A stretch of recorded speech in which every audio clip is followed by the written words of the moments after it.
So today I'm going to share with you 3 tips to find investors for your acquisitions. Let's get to it. So hey, my name is Moran Pober. I'm the founder of Acquisitions.com and I'm here to help you buy businesses and to also share my journey in that space as well. So when my clients come to me and that they realize at some point that they need to raise capital to do more deals or bigger deals, they also realize that the more access they have to private individuals and private investors, the more deals they'll be able to do and the better deals they'll be able to do.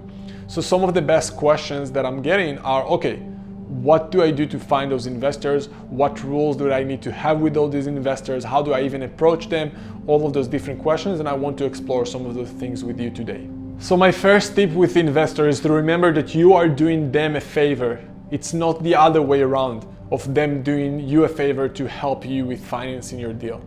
You need to remember that having access to the type of deal that we're talking about here, especially if this business is doing between 1 to 5 or 10 million a year in revenues, there's only so many people in the world with access to a deal flow like that. And the returns for private investors on those type of deals can be enormous and amazing compared to the other places that they can put the money. If they're going to put the money in their bank, they're not going to get much money back for it. But if they're going to put the money with you, they can get amazing returns. Just thinking about it, they can easily get 25% a year return. If you're buying at 4 times multiples, the opportunity that you're giving to those investors is unlike anything else, and you need to understand that and you need to be aware of that. And you need to have a criteria where you're not accepting less than, let's say, $25,000 in investment in your deals just because it's not worth your time. And if someone is willing to commit, make a minimum investment of 25 or 50,000 or whatever you feel comfortable with. You need to understand that an established business is a very trusted investment. It's very safe if you know how to find the right deal, especially if it's an established, boring business. You're not convincing them to invest the next artificial intelligence crazy idea or the crazy next technology that you don't know much about. You're looking to buy something very established, very proven, that the chances of it to go down is very, very small. The next tip I want to share with you is the fact that you need to talk to everyone you know and to ask referrals from everyone you know.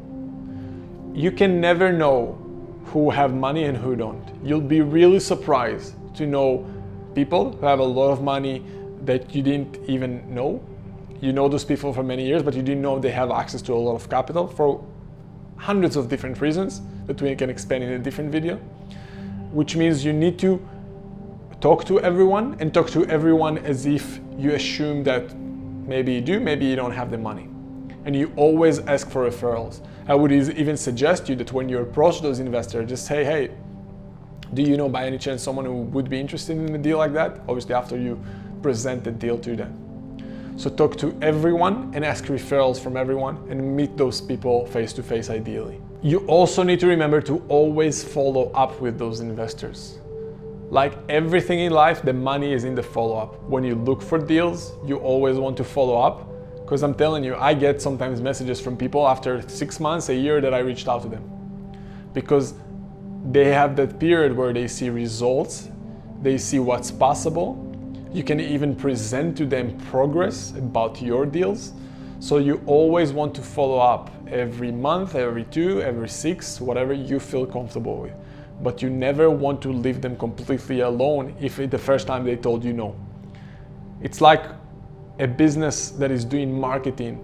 They say that most of the sales are being done at the 5, 6, 7 touch point with the prospect. And that's what you want to do as well with investors. A big tip that I can give you is when you raise capital for your deals, keep the number of investors per deal to minimum. I wouldn't pick more than 5 to 10 investors per deal, just for the fact that first of all, it's going to take you the same amount of work to raise $10,000 as it is to raise $100,000. And the fact that you don't want to manage too many investors. After you do the deal, you want to stay in touch with those investors and keep them update on your deal, right? So the more investors you need to update, the more work you're going to have, the more difficult it's going to be for you to do those things. Now, if you like those tips, please hit the like button and subscribe to the channel if you didn't yet. It's really helping me. And let me know in the comments below as well, what do you think? Do you see yourself using investors in your deals? Do you see yourself doing deals and you see the power of having investors in your deals? Let me know in the comments below right now. Now, if you want a quick win from this video, make sure you go out there and talk to everyone you know in your contacts and reach out to them and tell them, hey, I'm looking to get into this business acquisition space. I'm looking to buy businesses. Here's the criteria. Here are the type of businesses I'm looking to buy. Would you know by any chance someone would be interested to join and invest in this deal with me? And see what responses you're getting.